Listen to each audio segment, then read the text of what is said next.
Hilabihan ang pagpasalamat ni Ginang Regina Piston nga nadawat niini ang tabang gikan sa tahanan. Sumala ni Regina nga dili man nila gustong magmasakit o mamatay. Apan mas maayo na lang nga makapangandam maong walay pagduha-duha nga sila ang miapil sa maong kahugpungan. Siyempre sa amin na walang-wala, mahalaga na yun.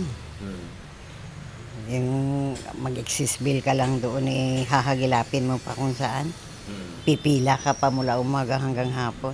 Alang ni Piston, ginauhag ni ini ang mga wala pa nakapamiyembro nga magpamiyembro na. Tungod nga napamutod-an ni ini ang maayong benepisyo sa panahon nga magkalisod sa pinansyal. Halimbawa, marami tayong magkaka-relatives, pero pagdating ng kagipitan, mag-abot man 100, 200. Samantala to, magbibigay ka lang ng ganyang halaga.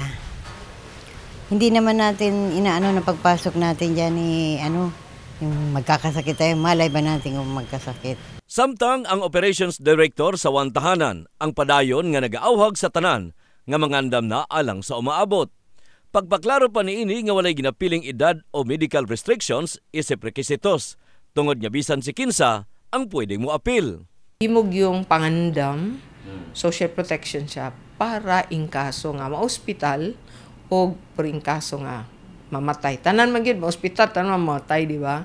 Alang sa mga gustong mo apil, sumala ni Magante nga mahimo lang sila nga bisitahon sa Tahanan Operation Center sa Barangay San Isidro ning syudad.